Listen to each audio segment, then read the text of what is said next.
Pemeriksaan refleks merah pada fundus mata dilakukan dengan menggunakan alat yang disebut sebagai oftalmoskop. Langkah-langkah persiapan alatnya: pertama, dipastikan alat dipasang baterai terlebih dahulu dengan membuka sisi bawah dari oftalmoskop, kemudian memasang baterainya dengan benar.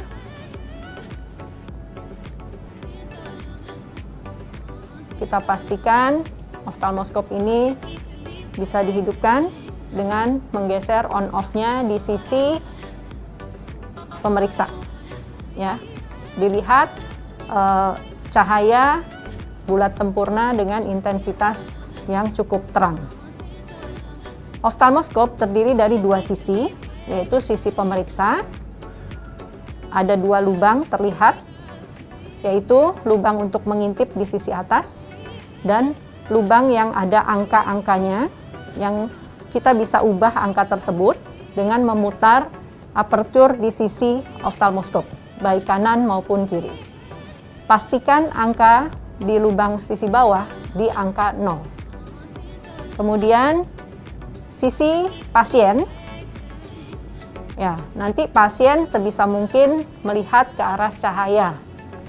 Namun kalau tidak mungkin, kita akan coba mencari atau mengejar mata pasien. Ya. Kemudian pasien ditempatkan di depan pemeriksa dalam jarak 50-70 cm atau satu panjang lengan, dan pemeriksa bisa mulai melakukan pemeriksaan dengan menempelkan alat oftalmoskopnya ke dekat mata. Ya. Kita bisa menggunakan mata kanan atau kita bisa menggunakan mata kiri, tergantung pada tangan mana yang kita gunakan. Jika kita menggunakan mata kanan, maka kita gunakan mata kanan. Jika kita menggunakan tangan kiri, maka kita gunakan mata kiri. Ya. Kemudian kita mengintip melalui lubang di sisi atas ke arah pupil mata pasien. Bandingkan refleks cahaya merah pada kedua pupil mata pasien, kanan dan kirinya. Apakah memberikan refleks merah yang sama atau tidak?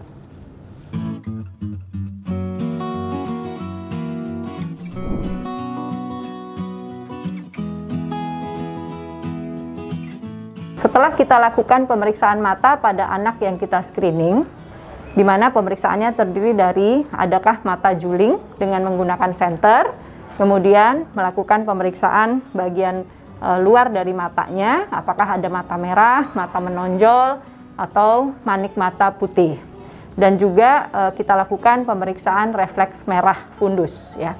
Nah, kemudian hasil pemeriksaan tersebut kita laporkan di dalam dua kartu ini, di mana satu kartu nanti akan dipegang oleh tenaga kesehatan atau oleh puskesmas, dan satu kartu lagi kita berikan pada anak atau pada orang tua yang kita lakukan screening atau pemeriksaan. Kartu ini ditujukan untuk dokumentasi hasil pemeriksaan anak yang kita lakukan screening, ya, di mana tujuannya adalah menjadi dasar evaluasi kita bila anak ini kontrol pada waktu yang berikutnya. Kapan anak ini mesti kontrol kembali? Sebaiknya kita lakukan pemeriksaan ulang oleh tenaga kesehatan paling tidak 6 bulan sampai 1 tahun sekali. Kecuali untuk anak-anak yang memang mempunyai resiko untuk mengalami tumor, karena mungkin saudaranya atau kakaknya atau adiknya dengan riwayat tumor khususnya retinoblastoma. Maka kontrol akan dilakukan lebih cepat. Bisa 1 bulan, bisa 2 bulan, atau bisa 3 bulan sekali. Pada kartu screening ini yang harus diisikan adalah identitas pasien yang terdiri dari nama anak, tempat tanggal lahir, jenis kelaminnya, kemudian alamat, juga tanggal pemeriksaan. Tanggal pemeriksaan ini penting dituliskan karena kita akan melakukan pemeriksaan berikutnya sesuai dengan yang direncanakan. Ya. Jadi kita tuliskan nama anak, Arin, seorang perempuan, tempat lahirnya di Jakarta. Misalnya kita isi tanggal 1 bulan Januari tahun 2021. Kemudian hasil pemeriksaan kita tuliskan Dari pemeriksaan refleks merah, bila ditemukan refleks merah pada kedua mata, maka kita lingkari pada mata kanan maupun mata kiri positif, ya, menandakan bahwa refleks merah terlihat. Kemudian bila dari pemeriksaan menggunakan senter atau dengan menggunakan oftalmoskop kita menemukan leukokoria atau manik mata putih, kita isikan positif. Tapi bila tidak, kita isikan negatif, yang menandakan bahwa tidak ada manik mata putih. Kemudian dengan menggunakan senter kita tentukan ada tidaknya mata juling.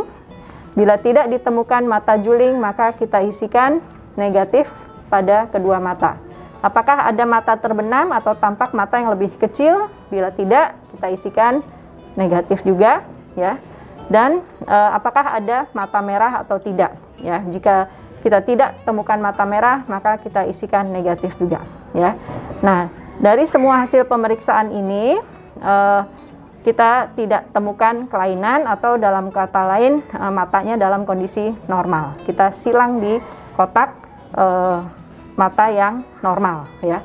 Tidak lupa kita juga harus menanyakan pada orang tua anak yang kita periksa ada tidaknya riwayat keluarga dengan retinoblastoma atau dengan kanker lain. Bila tidak ada, kita lingkari tidak, ya. Nah, hal yang sama kita isikan juga pada kartu untuk dipegang oleh orang tua anak yang kita periksa dengan hasil yang sama.